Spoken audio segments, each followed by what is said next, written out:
Okay, நம்ம இன்னைக்கு psychology of மணியோட ஒரு சாப்டர் தான் பார்க்க போறோம். அது பேர் இனாஃப் சாப்டர். அது ஸ்டார்டிங்ல ஒரு கதையை வச்சு ஆரம்பிக்கிறாங்க. ஒரு பில்லியனர் பார்ட்டியில ஹெலன் கில்லர் இருக்காரு.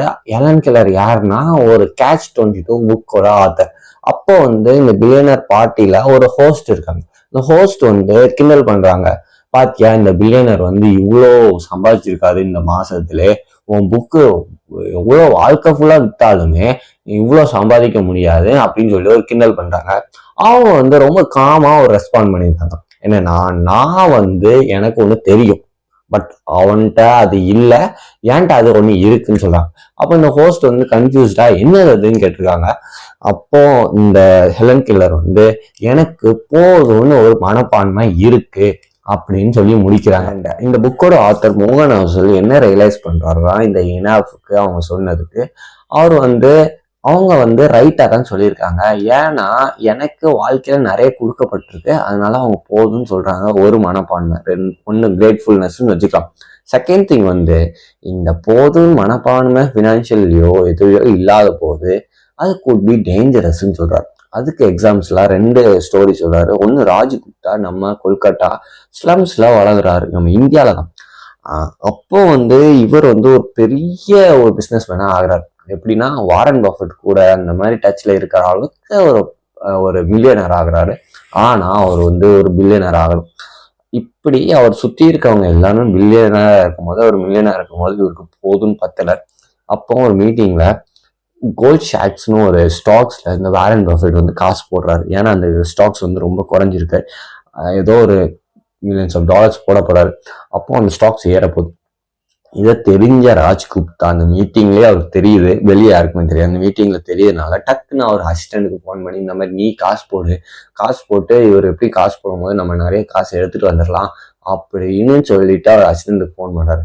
பட் இவர் எவ்வளவு பெரிய பணக்காரர்னா, வாரத்துக்கே லட்சமா சம்பாதிக்கிற ஆளு போதும் தெரியாம இருந்ததுனால, எனக்கு இருக்கிறது போதும் தெரியாம இருந்ததுனால அவர் இந்த இன்சைட் ட்ரேடர்னு சொல்லிட்டு ஒரு கிரைம்ல உள்ள போறாரு, போலீஸ் ஜெயிலுக்குள்ள. அண்ட் செகண்ட் திங் செகண்ட் ஸ்டோரியா இவங்க என்ன சொல்றாங்கன்னா, பிரானி மேடாஃப்னு சொல்லிட்டு ஒருத்தர் அமெரிக்கன்ல இப்போவுமே ஒன் ஆஃப் த பிகஸ்ட் ஸ்கேம்னு சொல்றாங்க.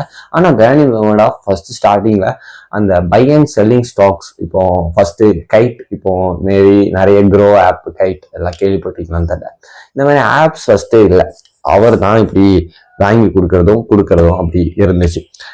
அப்போ அவர் இது நல்லாவே பண்ணிட்டு இருந்தாரு. அப்புறம் கொஞ்சம் கழிச்சு என்ன பண்ணிட்டாரா, பாஞ்சி ஸ்கீம்னு சொல்லிட்டாங்க. இவர் மேல நிறைய பேர் ட்ரஸ்ட்ல இருக்காங்கனால, இப்போ நானும் பிரைனி மேடாஃப்னா, நீங்க ஒரு புது ஆள்னா நீங்க என்கிட்ட ட்ரஸ்ட் பண்ணி ஒரு காசு போட்டா நிறைய இன்வெஸ்ட்மெண்ட் பண்ணி தாராரு அப்படின்னு ஒரு பேரை வச்சிருக்காரு.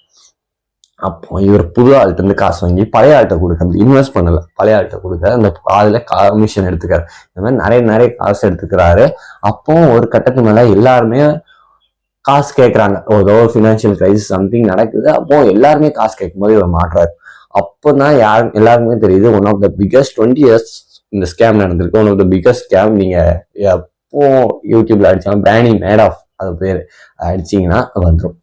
ஏன் ஒரு மில்லியன்ஸ் ஆஃப் டாலர்ஸ் சம்பாதிக்கிறவங்க ஒரு இவ்வளோ பெரிய ரிஸ்க், ஒரு கிரைம் எடுத்து ஒரு போதும் தெரியாம அவங்க இந்த கிரைம் எடுக்கிறாங்க.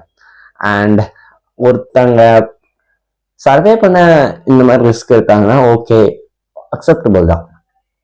நகை திருடுறதுதான் அவங்க ஒரு அக்செப்டபிளா, அது கிரைம் தான், பட் அவங்க அது பெருசா இருக்காது. பட் இவங்க ஒரு இவ்வளவு பெரிய ஆளு, ஏன் இவங்க ஒரு இனஃப்னு தெரியாம, ஒரு போதும் தெரியாம இவ்வளவு பெரிய ரிஸ்க் எடுத்துக்கிறாங்க.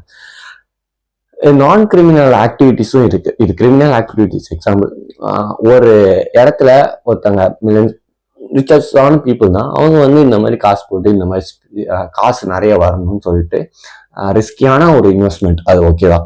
அப்போ ஏதோ ஒரு நடக்குதுனால, ஒரு டிசாஸ்டரோ ஏதோ நடக்கிறதுனால அவங்க மில்லியன்ஸ் ஆஃப் டாலர்ஸே இழக்கிறாங்க, அவங்க போட்ட சேவிங்ஸ் எல்லாமே. அப்போ வாரன் பஃபெட் என்ன சொல்றாருன்னா, அவங்க அவங்களுக்கு தேவை இல்லாத பணத்தை சம்பாதிக்க பாக்குறாங்க, அவங்க தேவை உள்ள பணத்தை கரியாக்குறாங்க. அது ரொம்ப ஃபூலிஷான திங்னு சொல்றாரு வாரன். அண்ட் மோகன் ஹவுசல் என்ன சொல்றாருன்னா, 4 திங்ஸ் சொல்றாரு. ஹார்டஸ்ட் ஃபினான்சியல் ஸ்கில் என்னன்னா, நம்ம கோல் போஸ்ட்டை தள்ளி போட்டுக்கிட்டே இருக்கோம்.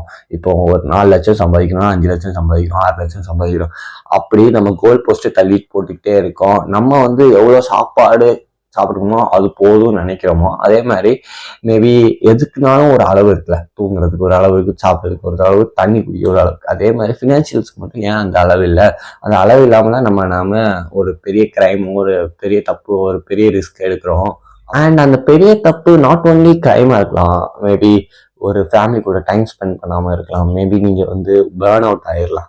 ஏதோ ஒன்று வந்து நீங்கள் வந்து போதும் போதும் வேணும்னு நம்ம ஒரு கோல் போஸ்ட்டை தள்ளி போட்டுக்கிட்டே இருக்கும்போது எக்ஸ்பெக்டேஷன்ஸ் ரைஸ் வித் ரிசல்ட்னு சொல்கிறாங்க.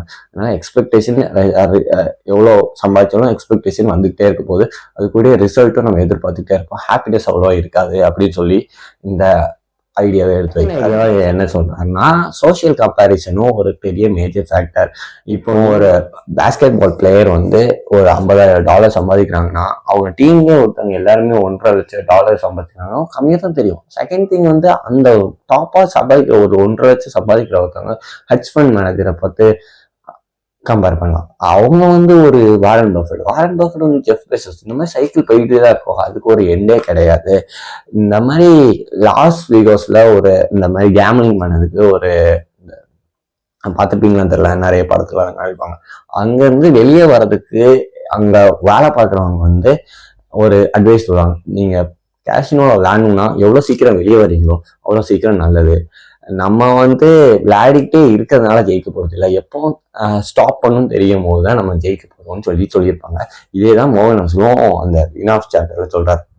இனாஃப்னு சொன்னோன்னா மேபி உங்களுக்கு நம்ம வந்து லேசியாக இருக்கணும், நம்ம கம்மியாக ஆசைப்படணும் அப்படிலாம் கிடையாதான். இனாஃப் வந்து நம்ம லைஃப்பை டிஸ்ட்ராய் பண்ணாமல் அடுத்த டாலரை சம்பாதிக்கணும். இப்போ பிராணி மேடஃபோ ஒரு ராஜ்குப்தாவோ அவங்க லைஃபை டிஸ்ட்ராய் பண்ணி அவங்க வந்து அந்த அடுத்த டாலருக்கு எதிர்பார்த்துருந்தாங்க. அதே மாதிரி இருக்க வேண்டாம். ஒரு எக்ஸ்பெக்டேஷன் இருக்கிறதெல்லாம் பிரச்சனையே இல்லை. இந்த மாதிரி நம்ம வந்து எப்பவுமே எவ்வளோ சம்பாதிச்சாலுமே இன்னும் அடுத்து சம்பாதிக்கணும்னு ஆகல. ஆனால் அந்த சம்பாதிக்கணும், அந்த ரிச்சஸ் மேன் அவங்க நினைக்கிற தப்பு இல்லை. பட் ஒரு பெரிய ரிஸ்க் எடுத்து ஒரு உங்க வாழ்க்கையை அர்ப்பணிச்சு அந்த மாதிரி வேண்டாம், போதும் தெரியும், ஒரு கிரேட்ஃபுல்னஸ் இருக்கணும், இல்லைன்னா மோஸ்ட் ஆஃப் த இஷ்யூஸ் நடக்கும் அப்படின்னு சொல்றாரு. பக்கத்துல நிறைய விஷயம் வந்து ரிஸ்கே எடுக்க வேண்டாம், ஏன்னா அவ்வளோ பொட்டென்ஷியல் கெயின் இருந்தாலுமே அப்படின்னு சொல்லி முடிக்கிறாரு.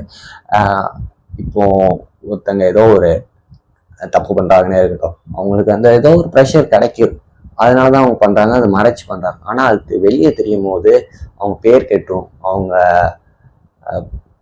ஃபேமிலிக்குள்ள ஒழுங்கா இருக்க முடியாது, மேபி ஒரு ரிலேஷன்ஷிப், ஒரு பீயிங் லவுடா இருக்க முடியாது. இது எல்லாமே ப்ரைஸ்லெஸ் தான்.